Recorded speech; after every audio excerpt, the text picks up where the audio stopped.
Hello, everyone. Welcome back to the Dating After Divorce podcast. I bring you today a special guest, my coach colleague, Jill Angie.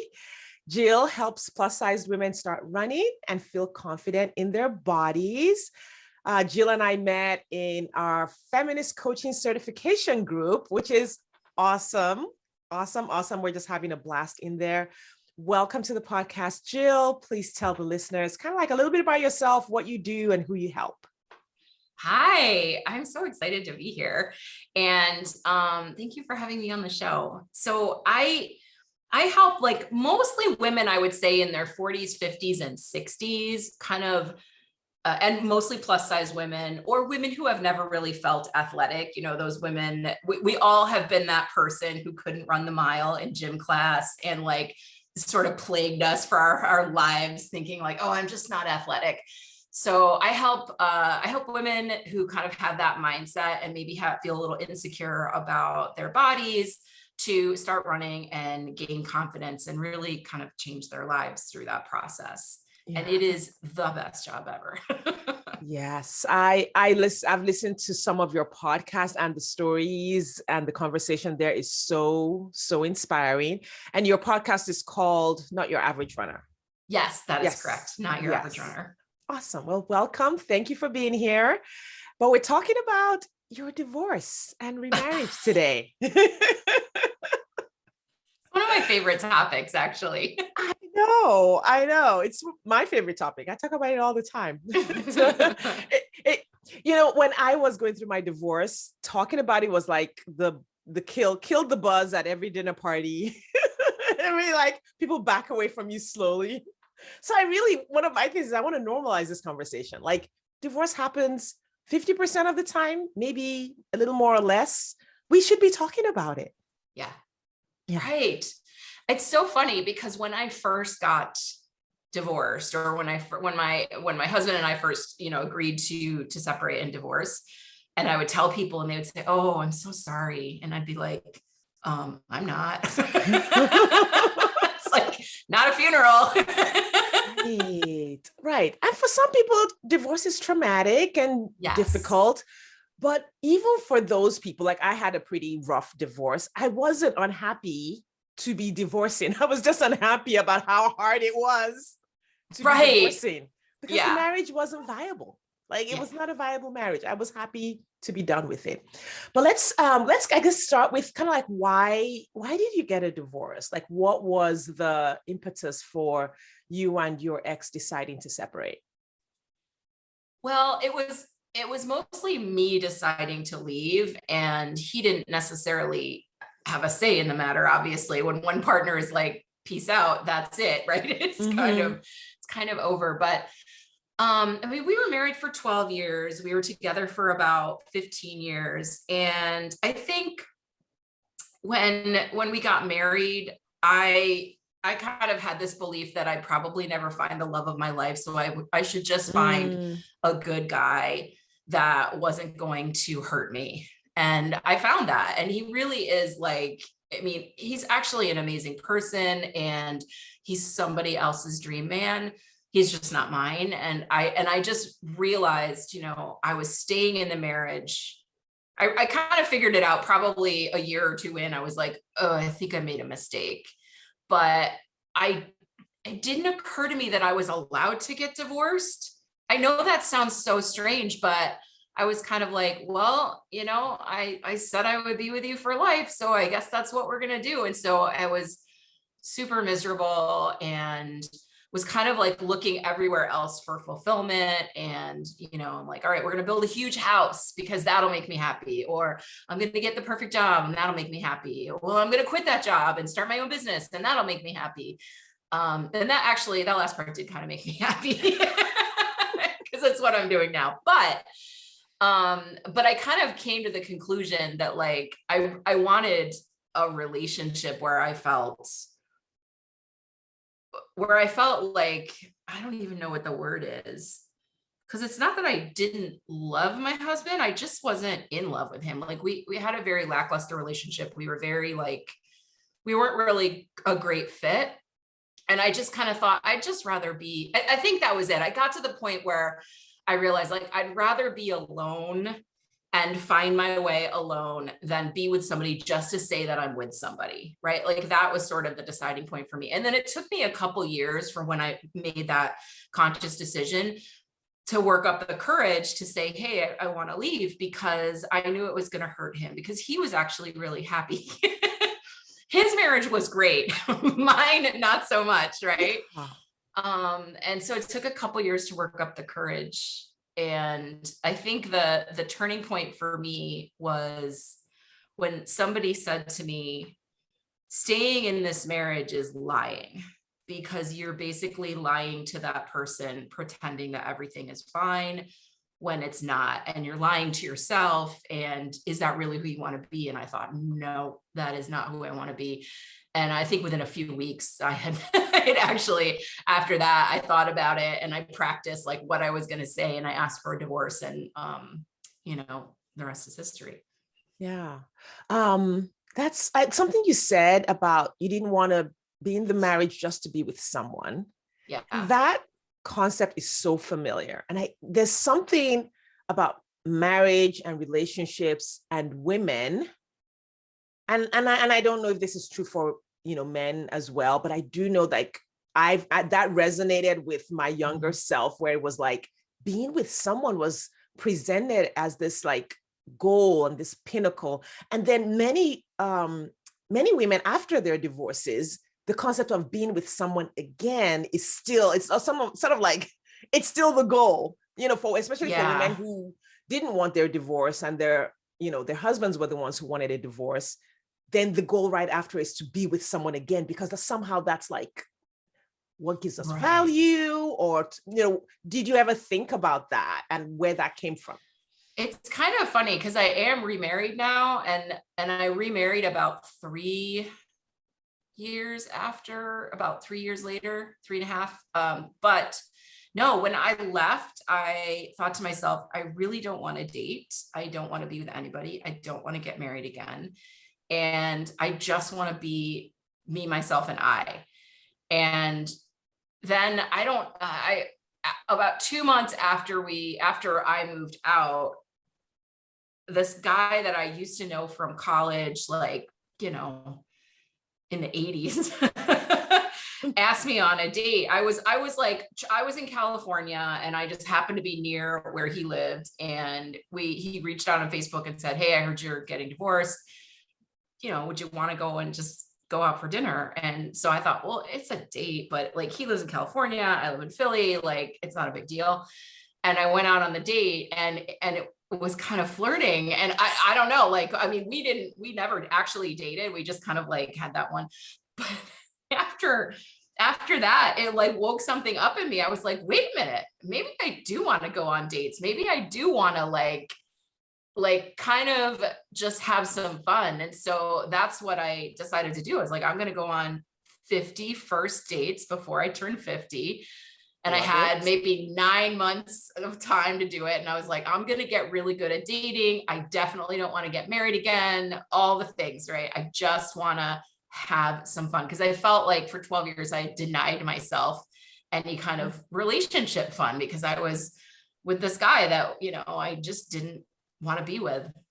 And so I started dating like crazy. Oh, that was so fun. It was such a delightful, joyous time in my life. And at the same time, there were plenty of highs and lows, because there were, guys that I really liked that didn't like me back. And then there were guys that liked me that I didn't like back, and they got mad about it. But it was just like all of I just got to experience like all of the emotions. And, yeah, I can't even remember what your first question was. No, I love it. No, this is perfect. I'm so lost in the memories. It really underscored what I was saying, which is after your divorce, you weren't trying to be with someone just to be with someone. It wasn't I just need someone. And you actually answered it. You said, I wanted to be with me, myself, and I.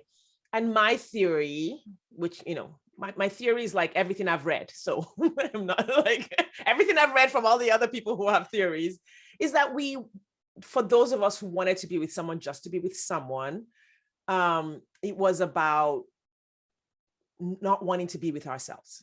There's something scary about just being with yourself. Yeah.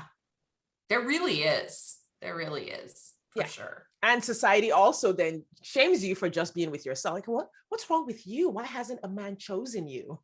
Yeah. Why hasn't a man picked you? There must be something Yeah. wrong with you, which of course reinforces that shame that, many people have just from, programming, that there must be something wrong with them. And it's just one more area that confirms that there must be something wrong with them. And I think a lot of the work of healing after a divorce, or really getting ready for a new relationship or new life after a divorce, is being willing. And I think the emotion there is just a willingness to be with yourself. Not that you have to be with yourself forever.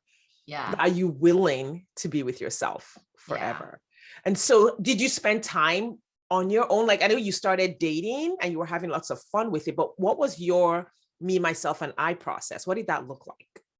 I mean, it was finding a place to live that I absolutely loved, like a place that, and like decorating in ways that pleased only me, and like not having to compromise on anything. Like because I think I felt a lot of the thoughts I had about my marriage were, I'm always compromising and I never get what I truly, truly want.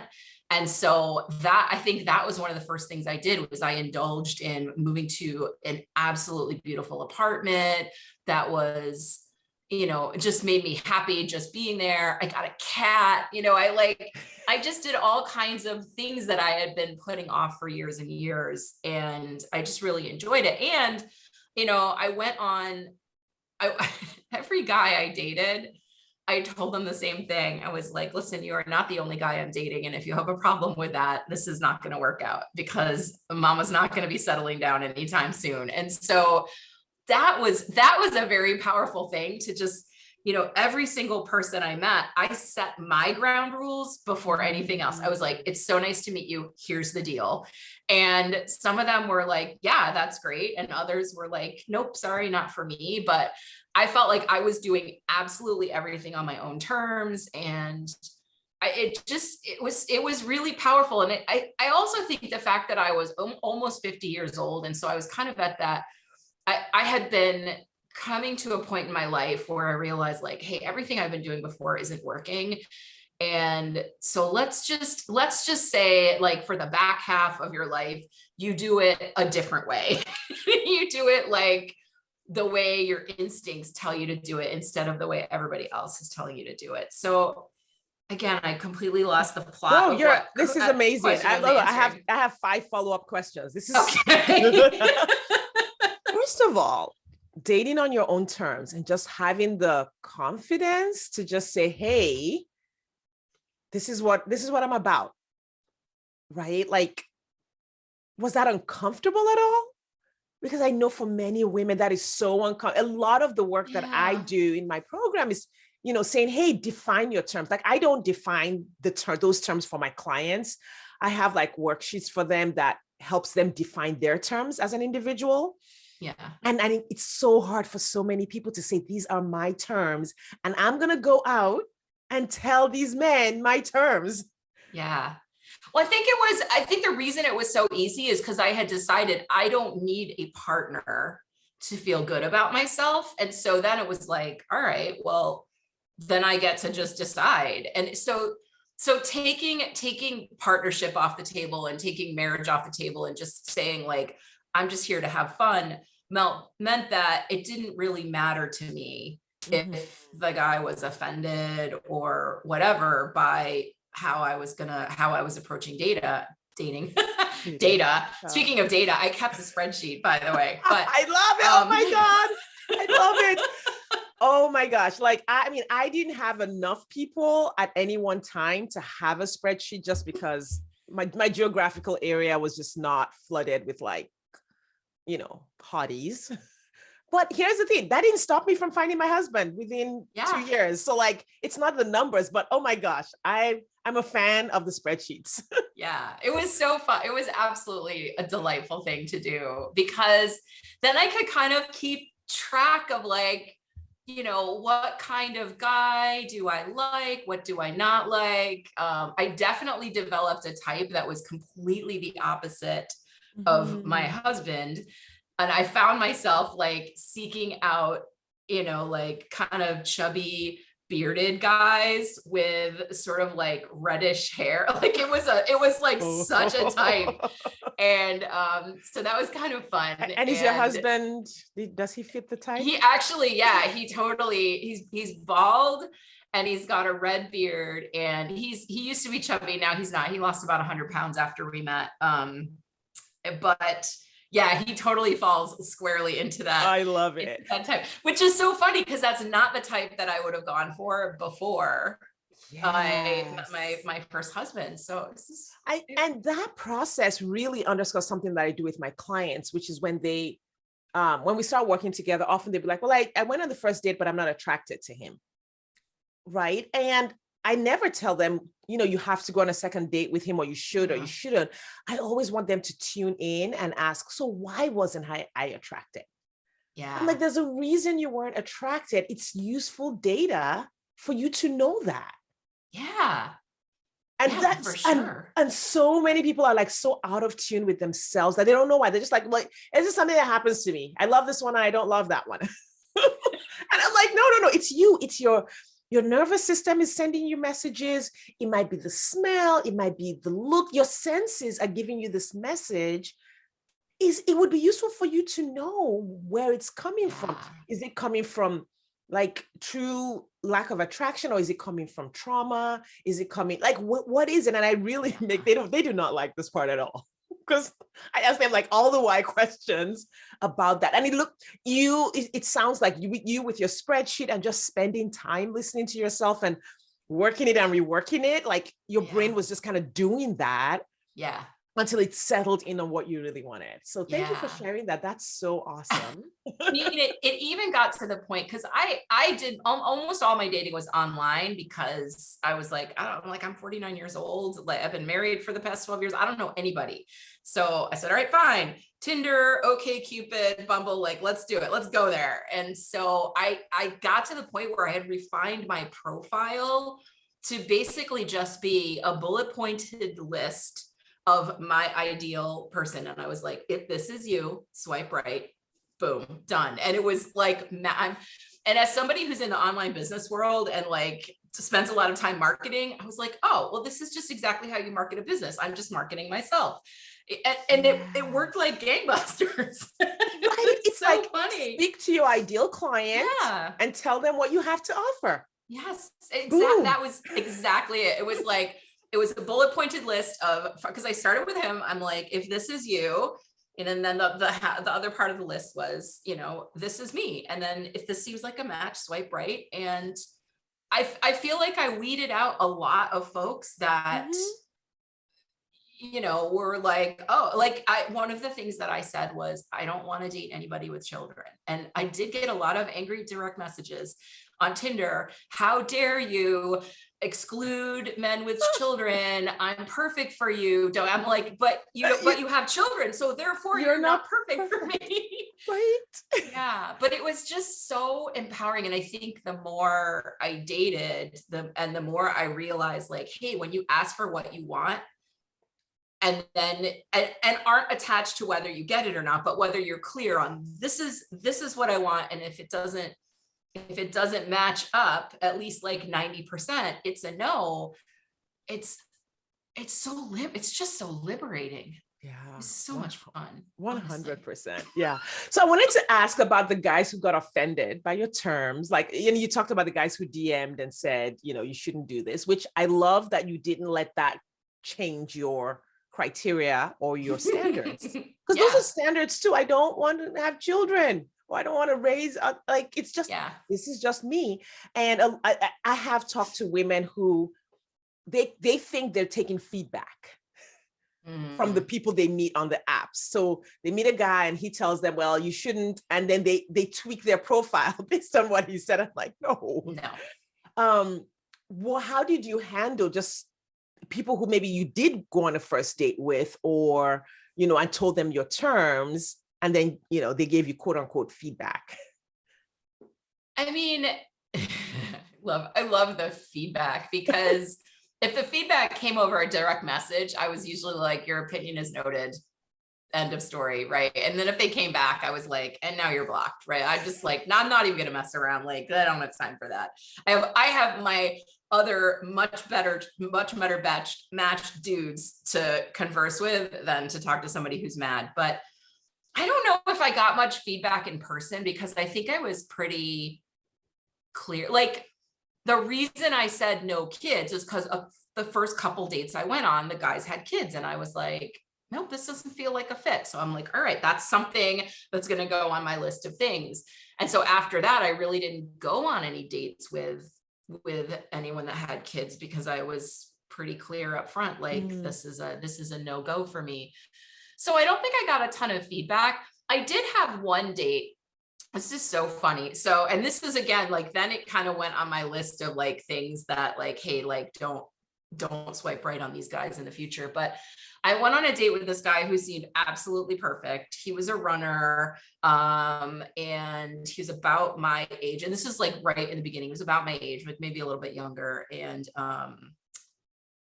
he was really into personal development. And I was just like, oh, absolutely perfect. And we met in person, and there was literally zero chemistry. And like, not that he was repulsive or anything. I was just like, I just immediately was like, this is a no. Like, I just knew, just setting eyes on him, this is a no. We had a lovely date. Regardless, we had some awesome conversation. And afterwards, he messaged me, like, almost at the same time I was messaging him, saying, you know what? I had a great time. Thank you. I don't think this is a match. Like, happy to stay in touch as friends. And I was just like, wow. And he was one of the guys that had kids too, I think.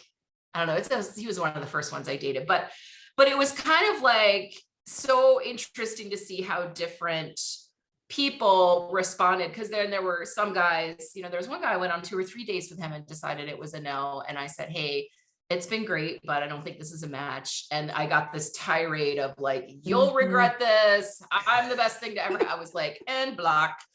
But it's a form of feedback too, that I think many women don't know how to handle, especially when it comes from a nice person. I know many women I've talked to will say, well, we went on a couple of dates. He's really nice. Almost like they don't have a reason to say no, except that they don't want to keep dating him. Yeah. And they don't feel like they have permission to say no to a nice guy. Yeah. Especially that's how I ended up married. And that's how I ended up married the first time. Yeah. I wasn't really attracted to him, but he was a nice guy. And I felt like, well, he's like not a jerk. Maybe I should just keep going. And then next thing you know, we were walking down the aisle. Not a jerk is not enough. Yeah. We should make that a slogan. Not a jerk is not. There's got to be sparks. There's got to be sparks. And there's got to be everything you want. Like, and it's okay to say no to a nice guy. In fact, being a nice guy is the way the whole human race should be. Everyone should just be nice. That's like the baseline. The baseline, right? Exactly. Being a nice guy is not this huge thing that we should be grateful for. Yes. And I think many women think that, oh my goodness, especially if they've had like really difficult experiences with their exes or past relationships or childhood, it's like, this person is actually nice and good.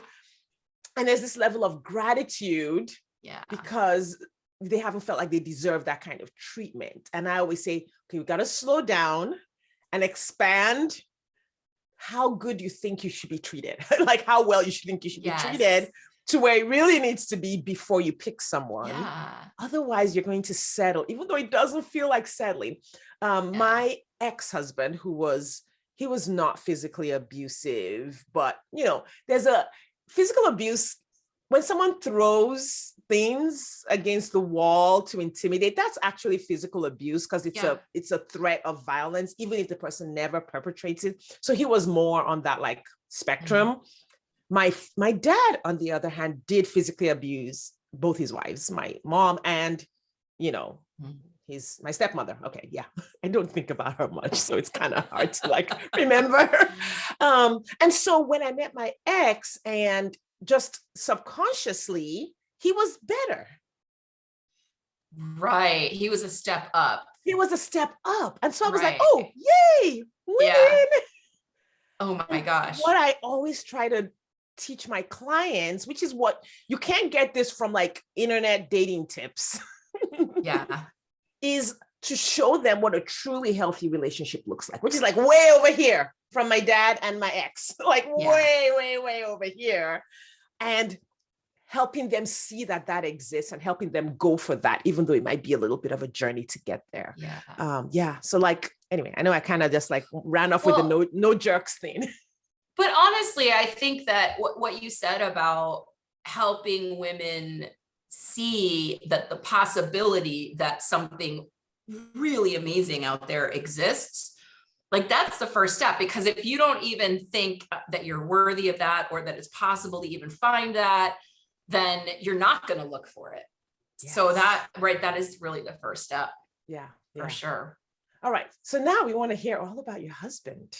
Oh my So goodness. what number? You said you went on 50 dates. Was he in the 50? Okay, no. So I said I was going to go on 50 dates. I made it to 26. He was number 17. And we just immediately, like, you know that thing on TikTok where they're like, immediately no. Like he was immediately yes. Like everything was just firing. I was like, this guy is amazing, but also not settling down, not getting married. And so he got the same speech as everybody else. Like, I'm going to be dating other guys. And he's like, okay, I'm okay with that. But it's interesting because I realized what I was going to say about the one guy that we ended up just kind of texting each other saying like, hey, it was great, but not a match. He was about my age. And I had gone on not quite a few, like 4 or 5 dates at that time with guys that were in my age range. And I was starting to realize like, I want to date guys that are younger. I want to see what that's like. And so I set my Tinder profile to, so at the time I was 49. So I think I set it to be like 29 to, like, I'm just laughing at myself, 29 to 39 or something. Love it. And I was so like, you took out the guys who are your age. I said, I'm just not going to date anybody my age for now. I really just want to have fun. Guys my age have kids and they're cranky and they're right. Like I was totally generalizing, but I was like, guys my age are just tired. Like, no. And I got a lot of energy and let's go. So I was like only going to date younger guys. And so after that, like that, then it started to get super fun because I felt like, okay, like I felt like I was kind of narrowing in even closer on what I wanted. And then I got so many guys who were like, it's unreasonable for you to expect a younger guy, blah, blah, blah. And I'm like, sorry.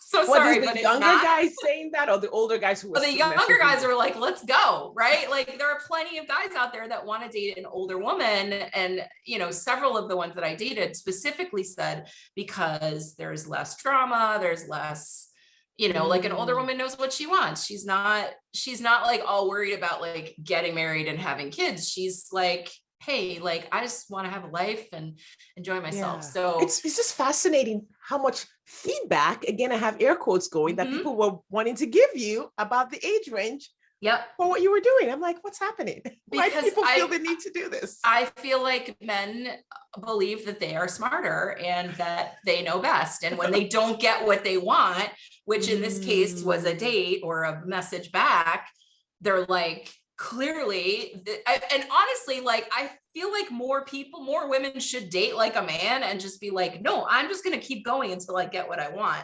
Yes. Maybe without the aggression part, because I don't think I never aggressively like messaged anybody and said, hey, you're making a huge mistake if you don't go out on a date with me. But anyway, so Andy, it's something about staying in your lane. Like, I'm just doing my dating thing. Why are you here trying to tell me what to do? Yes. There was a lot of that. There was definitely a lot of like being told what to do. And I think I was just like, my rule was I don't engage with idiots. Love it.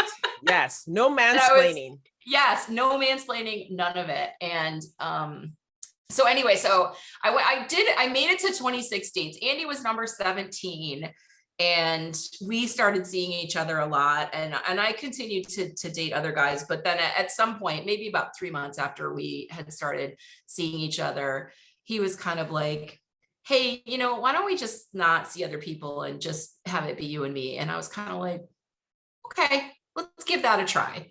And so we did. And so I told all the other guys I was dating, and it's not like there were hundreds of them. There were like, at that time, maybe 2 or 3. And I was like, listen, like, I found somebody that I think I want to explore this. So, let's just put a pause on this. And if it goes tits up, I'll come back and I'll come back and like get in touch with you. But anyway, but it worked out. And I think like, the fact that we both entered into the relationship in the beginning, knowing like, and again, I was so clear, like, this is not what I'm looking for, allowed us to just enjoy each other with no agenda. And, but then once we started dating exclusively, I think within about 3 or 4 months, I was kind of like once I was giving him all my attention, I was starting to realize like just how incredible and amazing he was. And like, the more I got to know him, the more I fell in love with him. And then I think, I don't know, maybe a year after that, we moved in together. And then a year after that, we got engaged, and then we got married in the middle of COVID.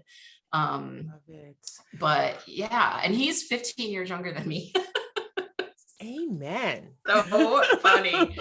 Yeah, he's younger than most of my friends. So yeah. So how did that, like, so in my program, I have my clients like set out at the beginning, kind of like what feels good to them as like a timeline for like dating casually, dating multiple people.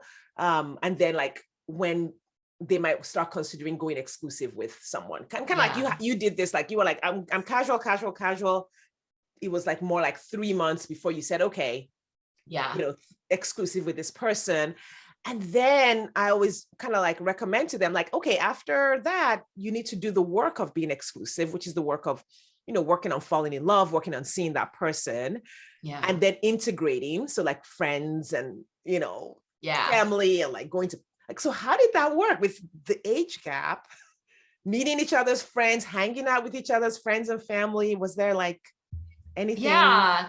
So he fits in incredibly well with my family because I'm the youngest of 3 kids, and my brother is 15 years older than me. My sister was 17 years older than me. So their kids are basically my husband's age. So awesome. All of my nephews and nieces, I know it's so like weird and amazing. So he actually fits in beautifully with my family. And also he's just one of those people that's just super outgoing and friendly, and he makes friends wherever he goes. So like, to him, age isn't a thing. It's just, and he's a nurse on the geriatric floor at his hospital. So like, he's just, I don't know, he's just a really unique human. And then he comes from a really small family. So it's just him and his sister. That's it, right? He's got a sister, and neither of them has kids. And, so I get along really well with his family. I think friends wise, again, like he fit in really well with my friends, and his friends, like they're a lot younger. And I think it's interesting because I always feel like I don't fit in well with his friends. And then I realized that it's actually my brain saying you don't fit in because you're so much older. So that's like some work that I've sort of had to do on myself, is like, hey, they're just people. Like, you wanted to marry a younger man, of course he's going to have younger friends. Like, why is it okay to be with a younger guy and marry him, but it feels awkward with his friends? So I'm like working on that sort of set. It's almost like he has thoughts that are opposite to yours. Yeah. He's like, I can hang out with people in the geriatric ward and have a blast, or I can hang out with and you don't have the same thoughts that he has, or at least you didn't have them. I don't. Yeah. I think I'm like bringing them in now. And I think that I've learned so much by watching him interact and realize like, oh, not everybody has the same thoughts about age.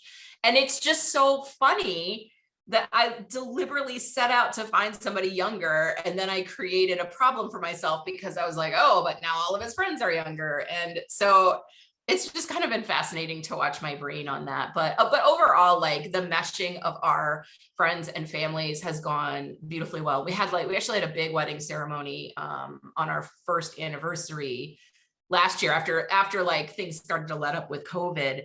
And it was super fun because all, like, our families were there and our friends were there, and everybody was just like kind of hanging out and integrating with each other. And that was really fun to watch. That's So beautiful. yeah, That's my favorite part, is when it's like, because I think there are pieces of all the people that we love with us. And when we meet our person,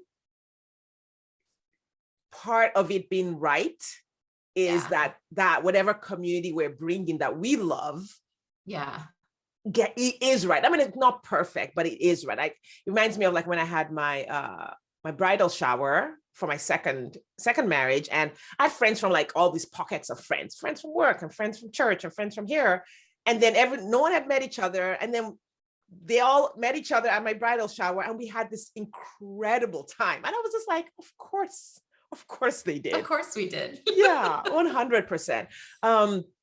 Could you speak just to the listeners a little bit about kind of like what you've done here? Is like, you've done this amazing thing where these external factors have not been a factor.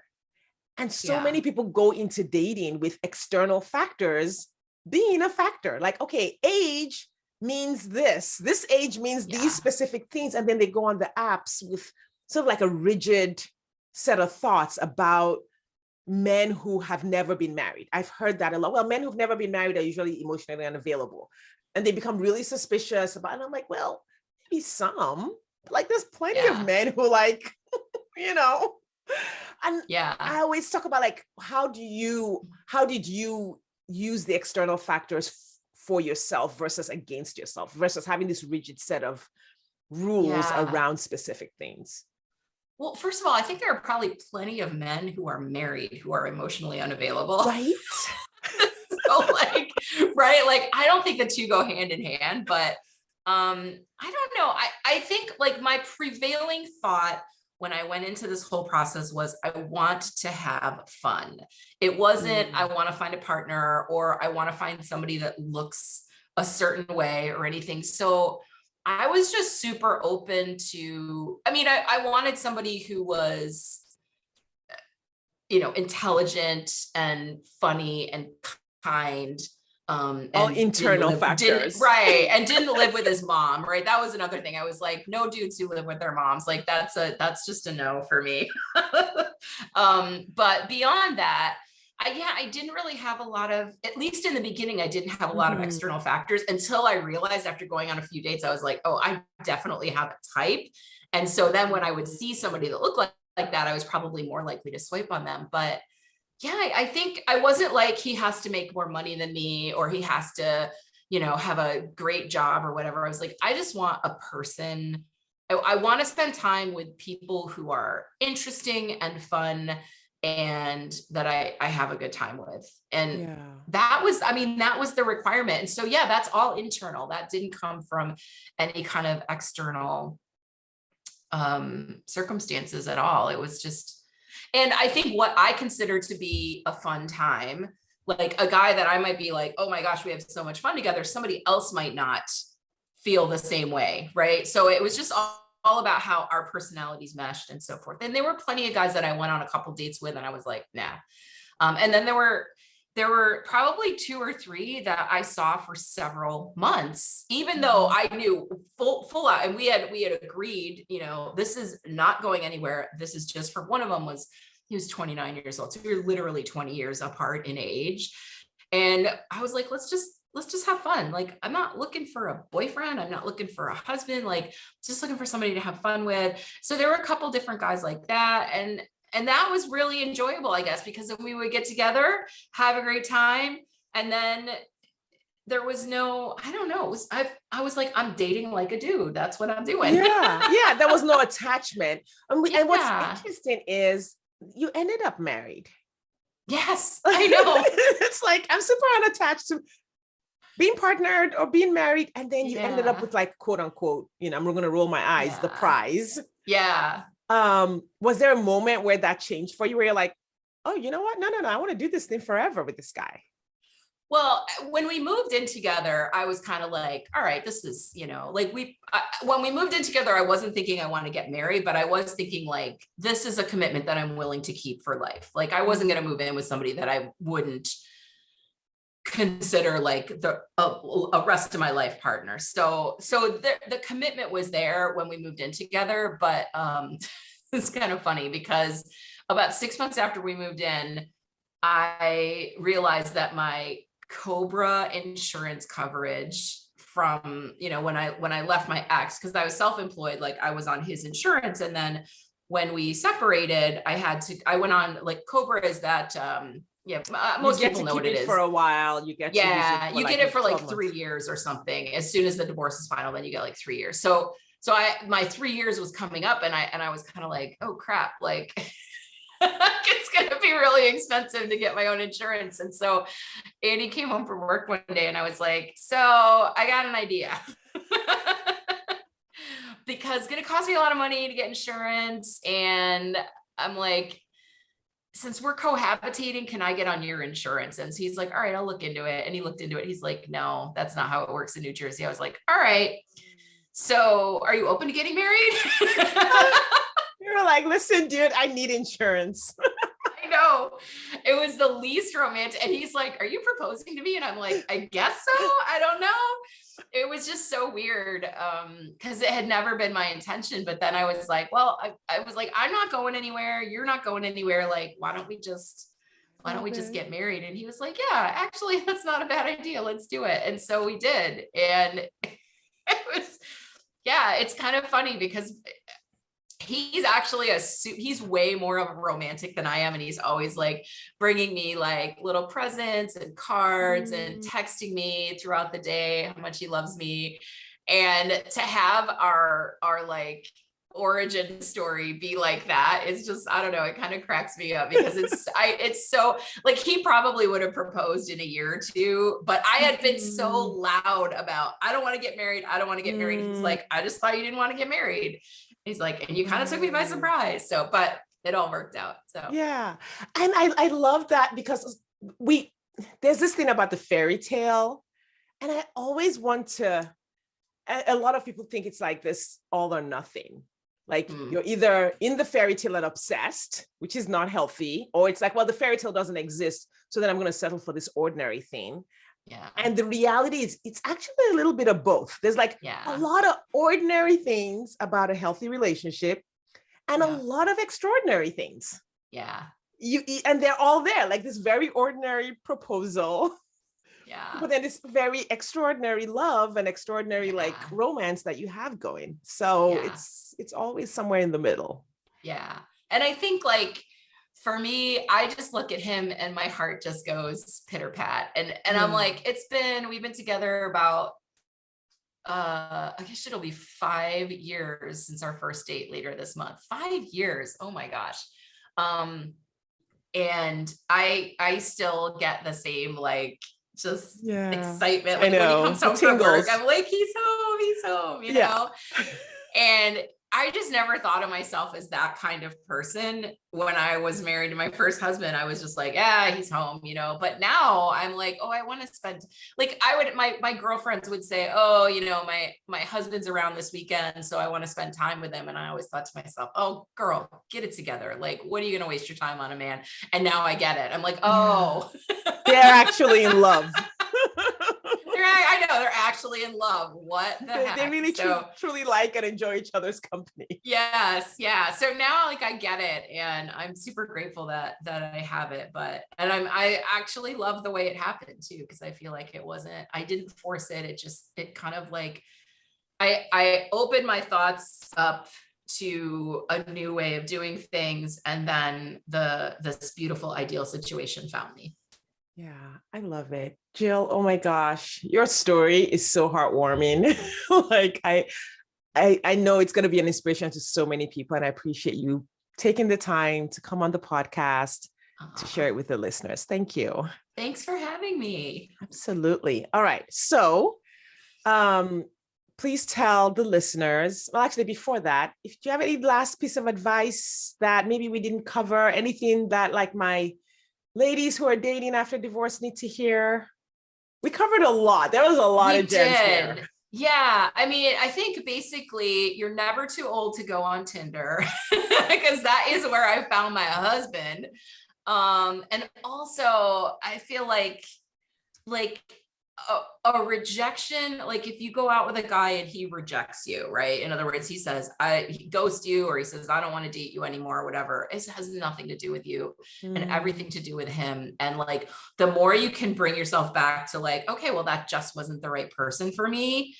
And just come back to like, focus on what you are looking for, and don't worry about the humans that aren't interested in you, because they're just not your people. So like, don't waste your time with that. Yeah, 100%. 100%. You, all of us, like the person for us is going to want exactly who we are. Yes, exactly. Yeah. Right. Because if you are with somebody and you're like, no, that was my person, like he just doesn't understand it. Like, no, actually you don't understand it. Like he's not your person and you're the confused one. Yes. Because if he was your person, he would be with you. Exactly. I love it. That's great advice. Thank you. Thank you so much. Please tell the listeners again what you do, who you work with, and where they can find you if they want to work with you. Okay. So again, I work with plus size women who want to start running, married plus size women, divorced plus size women, separated plus size women, all the women, all the plus size women. And as we've chatted about before, running is a great way to help bring back your confidence after a divorce and as you're dating. So I think it's a great compliment. Like if you are in the process of getting divorced or you're dating after divorce and you want to build some confidence, come find me. My podcast name is Not Your Average Runner. You can find me on Instagram at Not Your Average Runner. You can find me on Facebook at Not Your Average Runner. Like all the things, Not Your Average Runner. And I'll help you get started running. Yes. And I know we did a podcast episode for you, your podcast in the future, where I kind of talked about how running was part of my healing journey.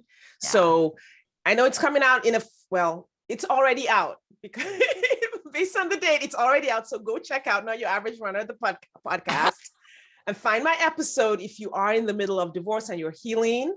And if you are interested in running, please reach out to Jill, follow her, connect with her. Thank you all for your time and attention, and we will see you next time.